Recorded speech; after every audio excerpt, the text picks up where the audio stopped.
www.darsuquran.com. وله خزائن السماوات والأرض لا يعلمها إلا هو. الحمد لله الذي لا نحصي ثناء عليه وهو كما أثنى على نفسه. الحمد لله الذي بيده الملك وهو على كل شيء قدير. هو الأول والآخر والظاهر والباطن وهو بكل شيء عليم. وأشهد أن لا إله إلا الله وحده لا شريك له. وأشهد أن سيدنا ومولانا محمدا عبده ورسوله أرسله بالحق بشيرا ونذيرا وداعيا إلى الله بإذنه وسراجا منيرا.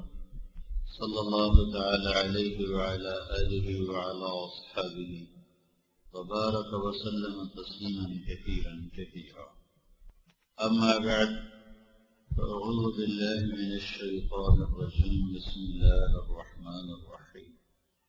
يا أيها الإنسان ما غرك بربك الكريم الذي خلقك فسواك فعدلك في أي صورة ما شاء ركبك. وقال تعالى: يا أيها الإنسان إنك كادح إلى ربك كدحا فملاقيه. وقال النبي صلى الله تبارك وتعالى عليه وسلم: ألا فاعملوا وأنتم من الله على حذر واعلموا أنكم معروضون على أعمالكم ومن يعمل مثقال ذرة خيرا يره ومن يعمل مثقال ذرة شرا يره أو كما قال صلى الله تعالى عليه وسلم. میرے بھائی اور دوستو، اللہ تعالیٰ نے انسان کو پیدائشی طور پر جاہل بنایا ہے. واللہ اخرجکم من بطون امہاتکم لا تعلمون شیئا. باقی مخلوق کو تعلیم یافتہ پیدا فرماتا ہے. ربنا الذی اعطى كل شیء خلقه ثم هدى. چونٹی پیدائشی طور پر مکمل علم رکھتی ہے اپنی ضرورت. انسان مکمل جاہل پیدا ہوتا، چونٹی مکمل علم کے ساتھ پیدا ہوتی. نباتات، حیوانات، چرند پرند، تیرنے والے، اڑنے والے، دوڑنے والے، 4 پاؤں والے، 2 پاؤں والے، رینگنے والے، ہر شے اپنا علم لے کر پیدا ہوتی. سانپ کو کوئی بتاتا نہیں تیرے اندر زہر ہے، جسے ڈسے گا وہ مرے گا. اسے ڈسنا کوئی نہیں سکھاتا، اسے چلنا کوئی نہیں سکھاتا. ہم اپنے بچوں کو چلنا سکھاتے ہیں، بولنا سکھاتے ہیں. کبھی آم کے اوپر انگور نہیں نکلے گا، کبھی انگور کے اوپر کیلا نہیں لگے گا، کبھی کیلا وہ کریلے کی بیل پہ نظر نہیں آئے گا، کبھی کریلا میٹھا نہیں ہوگا، کبھی تربوز وہ لمبوترا نہیں ہو جائے گا، اپنے اندر کا رنگ نہیں تبدیل کرے گا. یہ ساری مخلوق کو اللہ تعالیٰ نے انتہائی علامہ پیدا کیا ہے. اور میرے آپ کے بارے میں کہتا ہے لا تعلمون شیئا، تم کچھ جانتے ہی نہیں ہو. پھر ہم لوگ محنت کر کے جو کچھ حاصل کرتے ہیں تو اللہ تعالیٰ فرماتا ہے وما اوتیتم من العلم الا قلیلا. جو تمہیں دیا ہے وہ ہے بہت تھوڑا. تھوڑے علم والا وہ صحیح فیصلے نہیں کر سکتا، وہ محتاج ہوتا ہے کہ کوئی اسے بتائے جو صحیح علم والا ہو. تھوڑے علم والے کو بڑے علم والے کی طرف رجوع کرنا پڑتا ہے. روزانہ گھر میں بچے اور ماں باپ کی لڑائی ہوتی ہے. بچے پٹ رہے ہوتے ہیں، ماں باپ ان کو کہہ رہے ہوتے ہیں یہ نہیں کرنا، وہ کہتے ہم نے کرنا ہے، وہ کہتے ہم نے نہیں کرنے دینا. تو بچہ چونکہ پورا سمجھتا نہیں ہے تو پھر وہاں ماں باپ کہتے ہیں تمہیں زیادہ پتہ ہے، ہمیں زیادہ پتہ ہے. یہ جملہ ہر ماں کی زبان پر ہے، ہر باپ کی زبان پر ہے، استاد کی زبان پر ہے شاگرد کے لیے، باپ کی زبان پر ہے بیٹے کے لیے، ماں کی زبان پر ہے بیٹی کے لیے. تمہیں زیادہ پتہ ہے، ہمیں زیادہ پتہ ہے۔ جو کہہ رہے ہیں کرو، جو کہا جا رہا ہے کرو، جس سے روکا جائے روکو، جدھر کہا جائے چلو، جہاں سے ہٹایا جائے ہٹو۔ وہ آگے کچھ بات کرے تو ہم کہتے ہیں تمہیں زیادہ پتہ ہے، ہمیں زیادہ پتہ ہے۔ یہاں آ کر ہم ان کو خاموش کرتے ہیں، ان کو بلا دلیل اپنے پیچھے چلاتے ہیں کہ تمہارا علم تھوڑا ہے، ہمارا علم زیادہ ہے، لہذا اگر تمہیں نجات چاہیے تو جیسے ہم کہہ رہے ہیں ویسے کرو۔ یہی بات یہاں آ کر اللہ مجھ سے اور تمہیں کہتا ہے، ساری دنیا کے انسانوں سے، تاجروں سے، بادشاہوں سے، وزیروں سے، عورتوں سے، مردوں سے، کاشتکاروں سے، سیاستدانوں سے، جوانوں سے، بوڑھوں سے، کالے سے، گورے سے، دیہاتی سے، شہری سے، پڑھے لکھے سے، ان پڑھ سے، سب کو اللہ ایک تو یہ کہتا ہے وَمَا أُوتِيتُم مِّنَ الْعِلْمِ إِلَّا قَلِيلًا، جو تمہیں علم دیا ہے بہت تھوڑا ہے۔ جب تمہارا علم تھوڑا ہے تو تم کسی بڑے علم والے کے پیچھے چلو، تو جب تم اللہ کا علم دیکھتے ہو تو اس کی انتہا کوئی نہیں، کیونکہ وہ اپنی ذات میں لا محدود ہے۔ هو الاول والآخر والظاہر والباطن، جو اول ہو، جو آخر ہو، جو ظاہر ہو، جو باطن ہو۔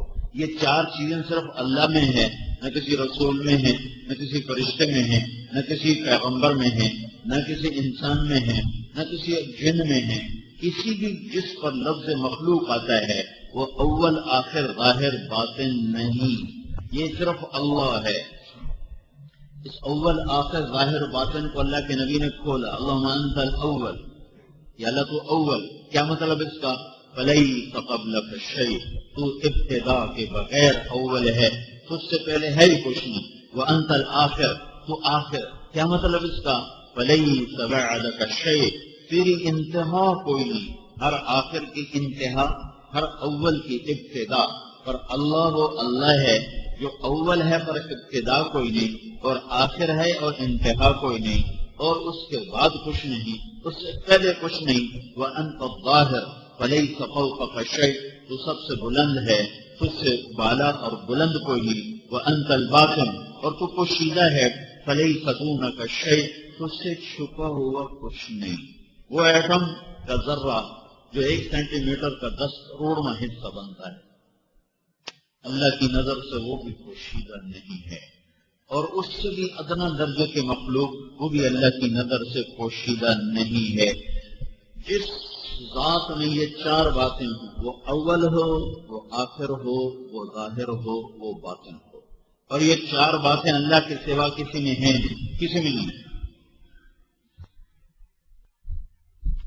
لہذا وہ یہ دعویٰ کر سکتا ہے اور اس کا یہ دعویٰ سچا ہے اور مانے بغیر چارہ نہیں ہے۔ وَهُوَ بِكُلِّ شَيْءٍ عَلِيمٌ هُوَ الْأَوَّلُ سَبَّحَ لِلَّهِ مَا فِي السَّمَاوَاتِ وَالْأَرْضِ، سارا جہان تیرے رب کی تسبیح پڑھتا ہے، کیوں؟ وَهُوَ الْعَزِيزُ الْحَكِيمُ، ہے ہی عزتوں حکمتوں والا۔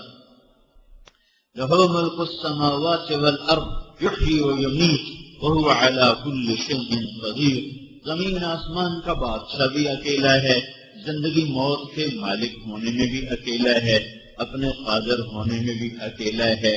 وہ اول ہے، ابتدا کوئی نہیں، وہ آخر ہے، انتہا کوئی نہیں، وہ ظاہر ہے، اس کے اوپر کچھ نہیں، وہ باطن ہے، اس سے چھپا کچھ نہیں۔ تو لہذا جو یہ ساری صفات رکھتا ہو اس کا یہ دعویٰ سچا ہے۔ وَهُوَ بِكُلِّ شَيْءٍ عَلِيمٌ، وہ ہر شے کا علم رکھتا ہے، ہر شے کا جاننے والا ہے۔ کیونکہ یہ صفات اور کسی میں نہیں ہے تو اگلی بات بھی اور کسی میں نہیں ہو سکتی کہ ہر شے کا علم ہو اور اللہ کے علم کے برابر علم ہو، نہیں ہو سکتا، نہیں ہو سکتا۔ وہ کوئی بھی شکل ہو اس کی ابتدا ہے، وہ کوئی بھی شکل ہو اس کے لیے موت ہے، وہ کوئی بھی شکل ہو اسے اللہ نے بنایا ہے، وہ کوئی بھی شکل ہو اسے اللہ نے مٹانا ہے۔ خضر علیہ السلام نے بڑی لمبی عمر پائی ہے، سب سے زیادہ لمبی عمر خضر علیہ السلام کی ہے۔ محدثین کے نزدیک پہنچ چکے ہیں اور صوفیاء کے نزدیک زندہ ہیں، غالب گمان یہی ہے کہ وہ تاحال زندہ ہیں، وہ دجال کے ہاتھوں شہید کیے جائیں گے۔ لیکن اتنی لمبی عمر کے بعد بھی ان سے ایک جگہ آ کر آخر ہو رہے ہیں، ختم ہو رہے ہیں۔ شیطان کی زندگی سب سے لمبی ہے کہ وہ قیامت تک زندہ رہے گا، قیامت تک زندہ رہے گا۔ زمین پر رہنے والوں میں فرشتوں